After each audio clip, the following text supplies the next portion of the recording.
Hello everybody, this is Craig from 9V Games, and today I'm gonna finally review Max Payne 3. It took me a little while and it was a toss-up, but I'm not gonna show any gameplay.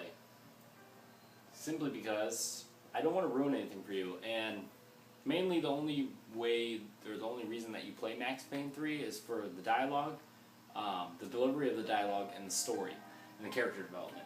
Because everything after that, gameplay is extremely repetitive.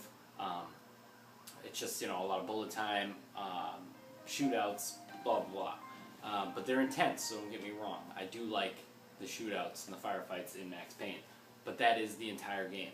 If Max Payne didn't have such good narrative and an awesome story and a lot of backstory for it to mine, it wouldn't be that good. Max Payne 3 is my favorite. I finally beat it. Max Payne 3 came out 6 days before my son was born. So I don't like putting myself on time frames to beat games, but I was very liberal with my time. And then my kid was born, because I thought I had a few weeks, and I didn't. So this obviously took a backseat, went in my backlog, and I finally was like, you know what, time to beat some Max Payne 3. And I beat it, and I love the ending. It was amazing. This story was great all the way through. I do remember it kind of just being like, blah, I'd say at like the 3-hour mark.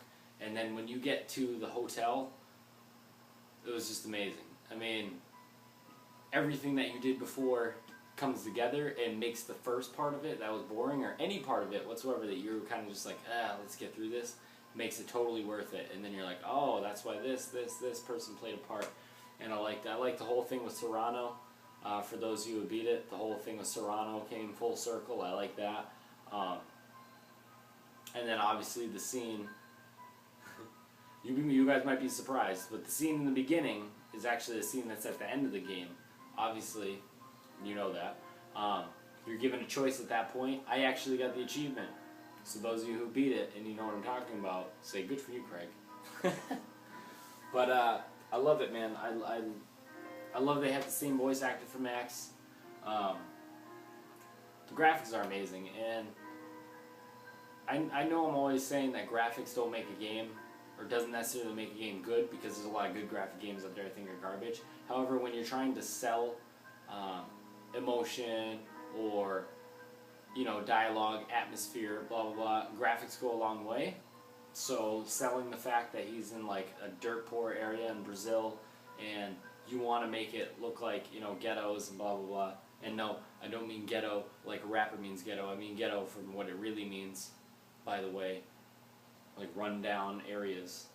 Anyways, suffrage.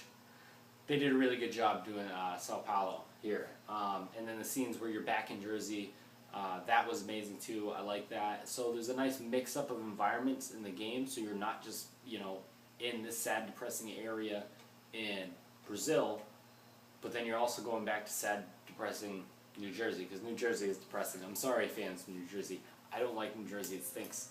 I know it's a runoff from New York. I'm sorry.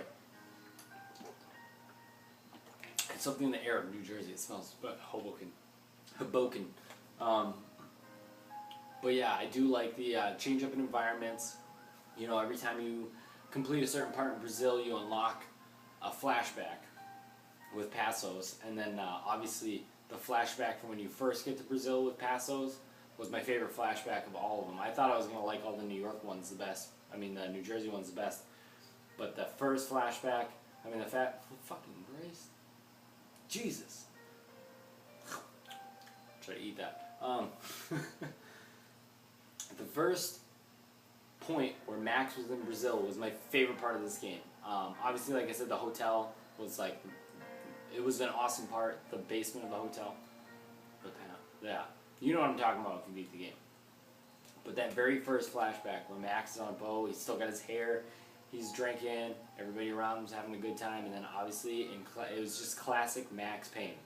Everybody around him's laughing, having a good time, then boom, shit hits the fan, Max is by himself, left for dead, pretty much. So, the scenes like that I like. Max Payne's a real badass. He is a real badass, and the best part, I think, that makes Max Payne so good and like stand out from all these tough guy games is that while Max Payne is a badass, he's self-admittedly not a tough guy. He needs to take pills to get through what he's doing. He hates it. He wants to die. I think what makes it relatable is that if a real person was put in those types of situations, if they decided to keep pressing on instead of blowing their brains out, which Max says he may do, that's how you would react. And my favorite scene is when he's saying, what is he? He's saying, like, I'm not going to tell you the scene because it's part of the story, but he described himself as feeling like a badass and the action hero, or the real American hero. And he's like, but realistically, I'll just look like a fat, bald American with a bad attitude. And that's like, that's what I like about it, because that's really how he's portrayed to everybody in this area. Everyone hates Max simply because he's American and he's stepping in where he doesn't belong. And he even admits it multiple times. Here I am cleaning up a mess that's not mine. And I love that. The whole narrative of the game is great. And it can be taken two ways. It's not like an average send an American into another country and then the game story makes the other country look like complete assholes. I know America does that with everything. Call of Duty makes Russians look like assholes. You know, and what I liked about it is that when you were in there, everyone hated you. So it's kind of realistic to a point.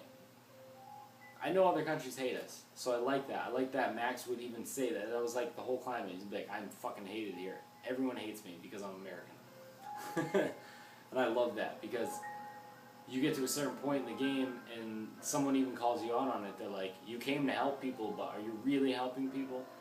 And even he will admit it, like he's a failure. I don't know.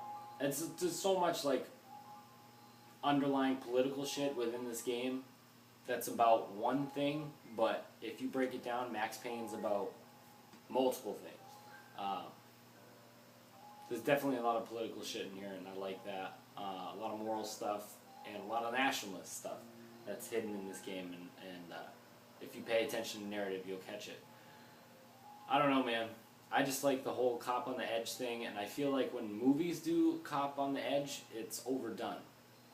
You know what I mean? They try to make it too crazy. And don't get me wrong, Max Payne has its crazy moments. Like, anytime that the game forces you to do bullet time is because he's jumping out of a window, he jumps from one tram to another tram at one point, and it goes slow motion, you gotta start killing people. That stuff's like obviously outlandish, but they make that to kind of break up the repetition in the firefights. But other than that, it's like a real gritty game, and it's not a plot that's far-fetched. You know what I mean? The amount of people that Max kills, that's a little far-fetched. I'm pretty sure someone would be dead by the end of the game, well before the end of the game. Probably like a quarter of the way through the game. But I don't know, man. I just feel like it's relatable. It's as realistic as a game could get. You know what I mean? And this kind of goes hand in hand with why I don't like GTA, is because it's getting super realistic, where you take something like realistic and gritty. Like, I felt like it started with Manhunt, got real gritty, and people liked the first Manhunt at least.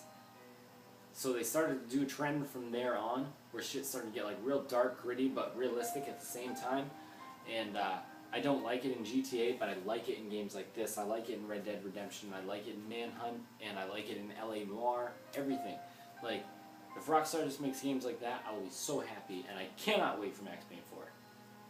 Yeah, I know I said I wouldn't ruin anything about the game, but I can't wait for Max Payne 4. Thank you guys for watching.